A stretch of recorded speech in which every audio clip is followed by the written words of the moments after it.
2014-19లో నేను ఎప్పుడు వినలే అసలు టీడీఆర్ బాండ్లలో ఇలా చేయొచ్చు అనేది కూడా. ఎందుకంటే ఒక అతనికి స్థలం ఒక దగ్గర ఉంది, అది ఇచ్చాడు.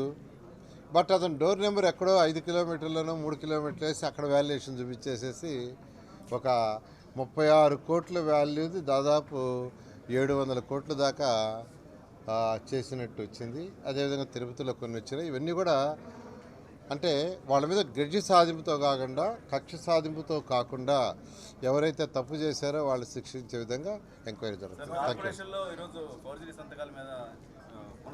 చాలా కాలం నుంచి పోలీసులు జాప్యం చేస్తున్నారంటూ కూడా ఆందోళన చేస్తున్నారు.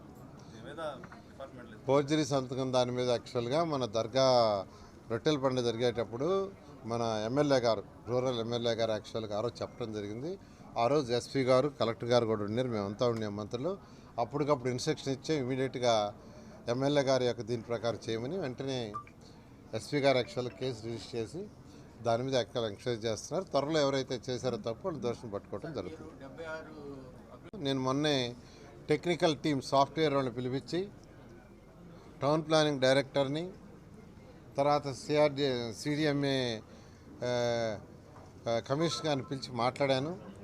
డైరెక్ట్గా వాళ్ళ యొక్క స్టాంప్స్ అండ్ రిజిస్ట్రేషన్ డిపార్ట్మెంట్ నుంచి లింక్ మున్సిపల్ దానికి వస్తే ఇంకెవరూ తీసుకురాని అవసరం లే, ఆటోమేటిక్గా ఆన్లైన్లోనే ఉంటుంది. అలాంటి ఇబ్బంది కూడా లేకుండా చేయడానికి ఆల్రెడీ ఒకసారి అధికారులతో మాట్లాడాను. దాన్ని రిజిస్ట్రేషన్ ఐజీ మరియు సెక్రటరీ గారితో, ప్రిన్సిపల్ సెక్రటరీతో కూడా మొన్న మీటింగ్ ఉండింది. కొద్దిగా బాంబేకి పోవటం వల్ల అది క్యాన్సిల్ అయింది. మళ్ళీ 4-5 రోజుల్లో పెట్టి వాళ్ళతో డిస్కస్ చేసి వాళ్ళ యొక్క డేటాని మున్సిపల్ శాఖతో లింక్ చేస్తే వాళ్ళు ఎవ్వరు కూడా మళ్ళీ రిజిస్ట్రేషన్ ఆఫీస్కి పోయి అవి తీసుకురావాల్సిన అవసరం లేదు. ఆ విధంగా ప్రజలకి బిల్డింగ్ అప్రూవల్లో వీలైనంత సింప్లిఫై చేయడానికి ట్రై చేస్తుంది. ఎందుకంటే 2014-19లో ఫస్ట్ టైం భారతదేశంలో ఆన్లైన్ సిస్టమ్ తీసుకొచ్చింది ఆంధ్రప్రదేశ్. ఫస్ట్ టైం, ఇంకెవ్వరూ చేయలే. ఆంధ్రప్రదేశ్ చేసిన తర్వాత అనేక గవర్నమెంట్లు చేసినాయి. ఇప్పుడు రిజిస్ట్రేషన్ శాఖను కూడా దీన్ని లింక్ చేయాలని, అదేవిధంగా ఫైర్ డిపార్ట్మెంట్ కూడా దీనికి లింక్ చేయాలని వర్కౌట్ చేస్తున్నాను.